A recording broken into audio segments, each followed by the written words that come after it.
This just goes to show we got to be careful of the decisions we make every day. Got to be careful.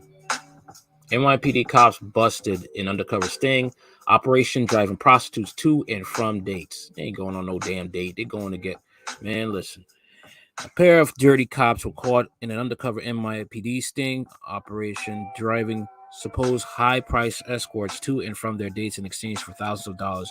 Newly released disciplinary records show former officers Thomas Dairo and Michael Sardone of the 106th Precinct in Ozone Park, Queens, were busted earlier this year when it was revealed the prostitute they were driving around was actually an undercover NYPD officer, according to the reports that they were recently made public. Sardone has since retired and was once named Cop of the Month in 2015, was the subject of an unrelated investigation when one of his colleagues posing as a prostitute asked him in early April if he was interested in driving her and a few other girls to dates because their regular driver was sick. We're not street girls, you know. We're like high end, the undercover told Sardone in a recorded phone call. Sex for money, so it's simple. It's just picking us up and dropping us off, she explained in a subsequent meeting. Sardone was told he'd be paid $1,000 and possibly more, and he said he'd do it and that he'd had someone who'd help him out, records show. On 3 separate occasions in April and May, Dario, a 20-year veteran of the NYPD, and Sardone met the undercover escorts at dinner parking lot and drove them to and from hotels in Manhattan and Queens, the records show. On the first occasion, on April 9th, the undercover officer said Sardone and Dario were paid $4,000 for a ride to and from Manhattan Hotel, where they met another undercover cop posing as a John, who also tipped the 2 officers $100 each. A few weeks later, the cops were paid $2,000 for the same service and were asked again to help out in mid-May. During that incident, the undercover officer told Sardone and Dario she was meeting with a new client and they needed to be prepared to come up to the room in case things went awry, which the cops agreed to do so. Shortly after they dropped the supposed working girls off, Sardone received a text message asking him and Dario to come up to the room because the apparent John, also an NYPD undercover officer, was refusing to pay. Can we square this up so we can get out of here? I mean, it was talked about before, so let's just pay them their money, Dario told the John, as both he and Sardone encouraged the undercover sex buyer to pay up, according to records. The fake John acquiesced and forked over $1,000, telling Dario he looked like a tough guy, records show.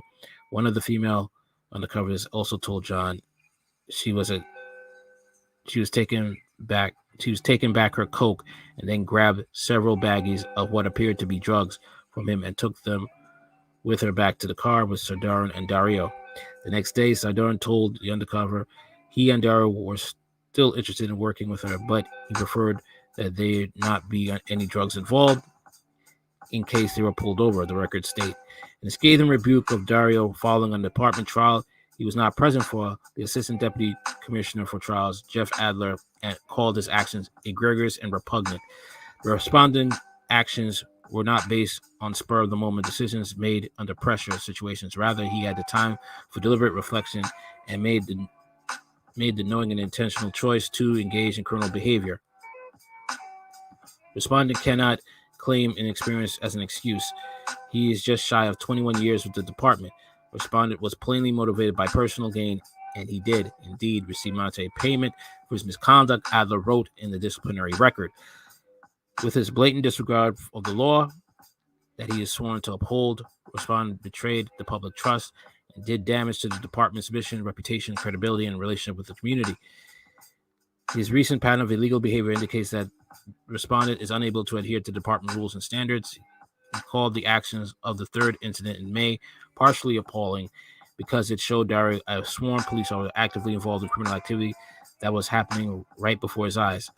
One of the core values of the department is to fight crime both by preventing it and aggressively pursuing violators of the law.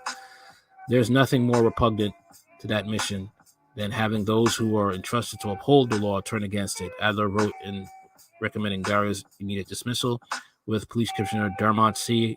granted in August. Sardone managed to retire before his disciplinary hearing. A police source with more than 2 decades on the job told the Post they were furious over the incident and the bad cops should be arrested. One of them was allowed to retire. He has the complexion for protection, the source said in a reference to the cops' race. Well, that's the truth. That is the truth. Sorry to say. That's it. What? Living under a rock? Race does play a part in being protected. If you are, the right type of color skin, you will be protected as law enforcement. If those were minority officers, they would have been fired and arrested, they continued. It gives a bad name to the department, and you got to continue cleaning the garbage out. They both should have been fired. That's all everybody was talking about all day. Calls to Dare and Sardone went unreturned Wednesday. Well, that's how it is. I'm sorry. You got white supremacy in the police departments, especially in NYPD. A white officer went down to Tennessee. He got drunk, went into the wrong home, brandishing his gun.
Fortunately, that's how it is. That is how it is in America. Okay. This is how it goes down.